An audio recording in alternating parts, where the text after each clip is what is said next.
वो विभाग तो जाएगा ही, इसमें अब पहले से अंडरस्टूड था, इसमें कोई नई बात नहीं है। चिराग पासवान की पार्टी को निमंत्रण भेजा? जी, हम लोग ने सभी को बोला है, और उनकी पार्टी को भी, जो जिस तरह से हमारे यहाँ से एक लेटर गया है सब जगह, और हम समझते हैं कि सभी पार्टी के प्रतिनिधि, मुखिया कोई ना कोई ज़रूर हमारे मंच पर रहेंगे। बहुत बड़े बड़े पद लेके भी लोग विलुप्त हो जाते हैं, तो हम लोग उस तरह की राजनीति नहीं करते हैं, ना उस तरह का प्रेशर पॉलिटिक्स कभी करते हैं। विभाग जो उनके कोटे में है, 21 विभाग उनके कोटे में, तो उसी में से जाना था, तो निश्चित तौर पर जिन मंत्रियों के पास ज़्यादा विभाग है वो विभाग से ही निकलना था। नमस्कार, मेरा नाम प्रेम है और आप देख रहे हैं फर्स्ट बिहार झारखंड। बिहार में मंत्रिमंडल विस्तार हुआ और कई जो मंत्री हैं उनसे विभाग छीन कर दूसरे मंत्री को दिया गया है। इसी को लेकर हमने बात किया है बिहार सरकार के मंत्री संतोष कुमार सुमन से। क्या कुछ करें, सुनिए। वो विभाग तो जाएगा ही, इसमें पहले से अंडरस्टूड था, इसमें कोई नई बात नहीं है। पहले से आप लोगों को पता था, कोर कमेटी की बैठक हो गई थी कि कौन कौन से विभाग किनके पास जाने वाले हैं? नहीं, देखिए, बहुत सारी बातें हैं, मैं इस मीडिया में नहीं कहूँगा, लेकिन मैं अपनी बात कहता हूँ कि जब आमतौर पर आप देखेंगे कि 7 नए मंत्री बने हैं। अब विभागों की संख्या भारतीय जनता पार्टी के कोटे में, सब भारतीय जनता पार्टी के कोटे से बने हैं, तो विभाग जो उनके कोटे में है, 21 विभाग उनके कोटे में, तो उसी में से जाना था, तो निश्चित तौर पर जिन मंत्रियों के पास ज़्यादा विभाग है वो विभाग से ही निकलना था। तो ये औपचारिकता माने कोई बहुत बड़ी बात नहीं है और नई बात नहीं है, इसकी जानकारी हम लोग को थी। कहा जा रहा है कि जातीय समीकरण को रंग दिया जा रहा है और कहा जा रहा है कि भूमिहार पर यादव और कुशवाहा, मतलब यादव जाति का मंत्री भी नहीं बनाया गया, कुशवाहा भारी पड़ रहे हैं। अब देखिए, जात की बात आप करते हैं तो हम लोग जात की राजनीति नहीं करते हैं, और कोई ज़रूरी नहीं है कि मंत्रिमंडल में ही किसी जात के हों। और अगर आप टोटल मंत्रिमंडल की बात करें, आप सिर्फ 7 जो नए मंत्री बने उनकी बात कर रहे हैं। अगर आप टोटल की बात करें, ओवरऑल अगर मंत्रिपरिषद के सदस्यों को देखें, तो उसमें क्या उस समुदाय के लोग नहीं हैं? उस समुदाय से भी हैं, और भी दूसरी जगह संवैधानिक पद पर हैं, तो सबको साधने की कोशिश की गई। सब क्षेत्र का भी ख्याल रखा गया है, और वर्ग का भी ख्याल रखा गया है, और हर तरीके से अनुभव का भी ख्याल रखा गया है, युवाओं का भी ख्याल रखा गया है। तो एक कंप्लीट मंत्रिपरिषद है, और हम समझते हैं कि ये अच्छा काम करेगा, और मेरी शुभकामना है उन सभी को जो नए बने हैं, और हम लोग सब मिल करके बिहार के बेहतरी के लिए काम करें। चुनाव में इसका कितना फ़ायदा मिलेगा मंत्री जी? निश्चित तौर पर चुनाव में फ़ायदा मिलेगा। जनता हम लोग पर विश्वास करती है, हम लोग को आशीर्वाद दे रही है, एनडीए पर विश्वास है, और एनडीए अच्छा काम करती है। एनडीए स्वच्छ सरकार देने का, सुशासन देने का काम कर रही है। तो पहले से भी माहौल माननीय मुख्यमंत्री जी के पक्ष में पूरे बिहार में है। डबल इंजन की सरकार है, यशस्वी प्रधानमंत्री नरेंद्र मोदी जी का भी आशीर्वाद बिहार में है। और देखिए कि बिहार भी आ रहे हैं, बिहार को जो भी आर्थिक मदद की ज़रूरत होती है समय समय पर मिलता रहता है, आगे भी मिलता रहेगा। तो आप देख रहे हैं कि इस तरह से प्रगति यात्रा के दरमियान माननीय मुख्यमंत्री जी ने पूरे प्रदेश में दौरा किया, और पूरे प्रदेश में दौरा करके करीब 50,000 करोड़ की योजनाओं का सौगात बिहार को दिया है। ये अपने आप में एक बहुत बड़ी उपलब्धि है। और जहाँ भी गए हैं, पहली बार ऐसा हुआ कि एक सूबे के मुख्यमंत्री जहाँ जा रहे हैं और वो घोषणाएं हो रही है, और वो तुरंत त्वरित उस पर कार्रवाई होकर वो पास हो रहा है, उस पर काम भी लग जा रहा है। तो ये एक बहुत बड़ा चीज़ है। बिहार जैसे राज्य को 50,000 करोड़ सिर्फ मुख्यमंत्री ने अपनी यात्रा के दरमियान दिया है, और भी ऐसे काम है। तो यही तो मैं कह रहा हूँ कि विकास जिस तेज़ी से हो रहा है, लोगों का विश्वास एनडीए सरकार पर, लोगों का विश्वास माननीय मुख्यमंत्री जी पर, हम सब मिल के काम कर रहे हैं। तो आने वाला समय में विपक्ष कुछ भी बोलता रहे, वो समझिए कि वो सिर्फ अपनी खींच निकाल रहा है। इस तरह की बातें कह करके इसका कोई औचित्य नहीं है, कोई मतलब नहीं है कि कौन मंत्रिमंडल में रहता है, क्या जात के आधार पर क्या राजनीति चलती है। वो अपने हिसाब से सोचते हैं, जैसे एम भाई वो चला रहे हैं ना, तो मुस्लिम यादव की बात सिर्फ करते हैं, दूसरे को की बात नहीं करते। तो वो चाहते हैं कि सरकार उसी मनोदशा में जिए। ये सरकार सबको लेकर चलती है, समाज के सब वर्गों को लेकर चलती है, चाहे वो दलित भाई हों, स्वर्ण भाई हों, पिछड़ा भाई हों, मुस्लिम भाई हों, सबका समाहित इसमें है। तो हम समझते हैं सब मिल करके सरकार चला रहे हैं, समाज का सभी वर्ग मिलकर सरकार चला रहे हैं। और सबके जो मुखिया हैं आदरणीय नीतीश कुमार जी, वो सुशासन बाबू हैं, बिहार को शांति और जंगल राह से शांति दिया, जंगल राह से छुटकारा दिया। तो हम लोग बेहतर और बेहतर की सोच सकते हैं। आप लोगों ने कहा एनडीए को सभी लोग मिलकर चला रहे हैं। बिहार में इसी वर्ष चुनाव होने हैं। निशांत नीतीश कुमार के पुत्र हैं, उन्होंने कहा कि एनडीए के लोग घोषित करें, नीतीश कुमार को ही मुख्यमंत्री बनाएंगे। जहाँ तक घोषणा की बात है तो देखिए, घोषणा माननीय नीतीश कुमार जी हम सब के सर्वमान्य नेता हैं, अभी सरकार के मुखिया हैं, एनडीए के भी मुखिया हैं और उन्हीं के नेतृत्व में हम लोग आज चल रहे हैं। हम समझते हैं कि चुनाव में भी उन्हीं का नेतृत्व है, वही हमारे मुख्यमंत्री के कैंडिडेट भी होंगे। उसमें घोषणा जैसी कोई बात नहीं है। माननीय निशांत जी राजनीति में आने के अगर इच्छा रखते हैं तो हम लोग सब स्वागत करेंगे और हम समझते हैं कि यहाँ पर कोई कन्फ्यूज़न तो है नहीं।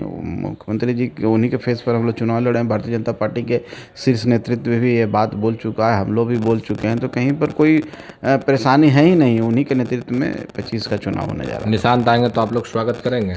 निश्चित तौर पर देखिए, कोई भी व्यक्ति का ये व्यक्तिगत मामला है। राजनीति अपने के रूप में राजनीति में आना चाहता है कि व्यापार करना चाहता है कि समाज सेवा करना चाहता है, ये सबका व्यक्तिगत मामला है और उस व्यक्तिगत मामले में उनको सोचना है कि हमको कहाँ रहना है, उनका रोल कहाँ पर है। समाज के आउटपुट में, समाज के एक सकारात्मक विकास के लिए, समाज को कुछ देने के लिए आदमी अपना अपना एक तरीका चुनता है। जैसे हम लोग ने राजनीति में अपना तरीका चुना है, तो वो अगर उस युवा हैं और वो स्वतंत्र हैं अपना निर्णय लेने के लिए, अगर आते हैं तो हम लोग स्वागत करेंगे। कल आप लोग गांधी मैदान में दलित समागम रैली करने जा रहे हैं, तमाम लोग पहुंच रहे हैं, क्या संदेश दीजिएगा?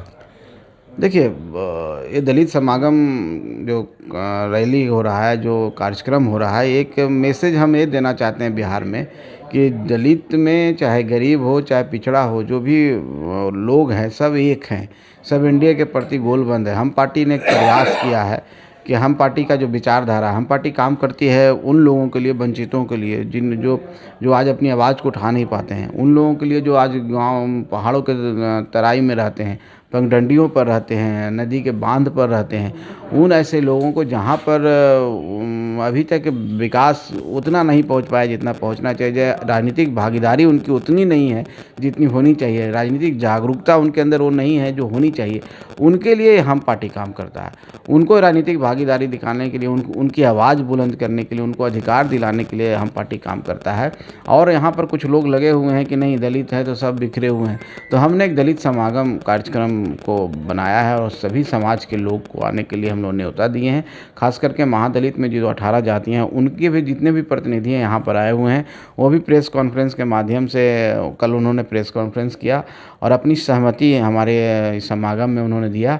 तो एक प्रयास है हम पार्टी का कि जो लोग इधर उधर बरगलाने का काम करते हैं, उनको दिखाना है कि नहीं, समाज के जो सबसे नीचे तबके के लोग हैं, जिनको अनुसूचित जाति, अनुसूचित जनजाति कहते हैं, जिसको गरीब कहते हैं, जिसको पिछड़ा कहते हैं, वो सब एक है और सब एनडीए के पक्ष में है। और हम पार्टी सबको एक कैनवास में उतार करके हम लोग ने माननीय मुख्यमंत्री जी को भी निमंत्रण दिया है, डिप्टी सीएम जी को भी निमंत्रण दिया है और भी माननीय जो हमारे घटक दल के नेता हैं उनको भी हमने बोला है कि सब आइए, अपनी बातों को रखिए और लोगों को एकता को और मजबूत करने का काम करें। यही हम पार्टी चिराग पासवान की पार्टी को निमंत्रण भेजा जी, हम लोग ने सभी को बोला है और उनकी पार्टी को भी, जो जिस तरह से हमारे यहाँ से एक लेटर गया, सब जगह जाने का काम हुआ है। और हम समझते हैं कि सभी पार्टी के प्रतिनिधि, मुखिया कोई ना कोई ज़रूर हमारे मंच पर रहेंगे और एक मैसेज हम लोग देंगे, 25 के चुनाव के शंखनाद करेंगे। एक चलते चलते सवाल लेंगे, मंत्री पद आपके पास कहा जा रहा है 3 मंत्री विभाग था, अब एक है, क्या संतोष सुमन नाराज है? नहीं, नाराज नहीं हैं। हम लोग उस तरह की राजनीति नहीं करते हैं और हम लोग राजनीति में आए हैं तो कोई पद की बात नहीं करते हैं। आप देखे होंगे कि पिछली बार भी हमने पद से इस्तीफा दे दिया था, तो ऐसी कोई बात नहीं है। ये सब राजनीति में चलता रहता है। आपको तरह तरह के रोल आपको डिफ़ाइन किया जाता है, हर रोल में आपको काम करना होता है। आप जहाँ रहिए आप 100% देने का काम कीजिए। जनता मालिक होती है और जनता के बीच में आप रहेंगे, जनता का आशीर्वाद आपके ऊपर रहेगा तो हमेशा आप बने रहेंगे। बहुत बड़े बड़े पद लेके भी लोग विलुप्त हो जाते हैं, तो हम लोग उस तरह की राजनीति नहीं करते हैं, ना उस तरह का प्रेशर पॉलिटिक्स कभी करते हैं। हम लोग स्वच्छ राजनीति करते हैं और एकदम जहाँ रहते हैं खुट्टा ठोक के रहते हैं और हम विचारधारा की राजनीति करते हैं। हम एनडीए विचारधारा के पक्षधर हैं, हम माननीय प्रधानमंत्री जी के पक्षधर हैं, मुख्यमंत्री जी के पक्षधर हैं और इसमें कहीं पर कोई बट नहीं है, कोई नाराज़गी नहीं है। हम जिस रोल में हैं उसमें हम खुश हैं। चलिए, क्या कुछ कहते हैं संतोष कुमार सुमन, तमाम बयान हमने आपको सुनवाया है। फिलहाल के लिए इतना ही। आप बने रहें फर्स्ट बिहार झारखंड के साथ। धन्यवाद। भारतीय जनता पार्टी का सदस्य बनने के लिए 8800002024 पर मिस्ड कॉल करें। निवेदक Bharatiya Janata party Bihar. Panorama group, जो सोचता है वो करता है। ये लो मुंह मीठा करो, आज मैंने अपना जॉब छोड़ दिया। अब हम पूर्णिया वापस जाएंगे। जॉब छोड़ दिया है? मतलब ये घर कैसे चलेगा? हम करेंगे क्या? और माँ बाबूजी क्या बोलेंगे? इसलिए मैं एक और मिठाई का डब्बा लाया। अपने बिजनेस के लिए लोन अप्रूव हो गया। अरे लोन अप्रूव हो गया वो तो ठीक है, लेकिन पूर्णिया में हम रहेंगे कहाँ? अपना घर भी तो नहीं है वहाँ। इसलिए तो एक और मिठाई का डब्बा अलग से लाया हूँ। हमने पूर्णिया में घर ले लिया है, पूर्णिया के ई होम्स पैनोरमा में। पूर्णिया में पैनोरमा ग्रुप लेकर आए हैं ई होम्स पैनोरमा। बड़ा घर, आलीशान जिंदगी और अत्याधुनिक सुविधाओं के संग। अरे अरे, अब क्यों मुंह मीठा करवा रही हो? क्योंकि हम घर वापसी जो कर रहे हैं। घर वापसी की खुशी पूर्णिया में ई होम्स पैनोरमा के संग। E homes panorama, luxurious lifestyle redefined.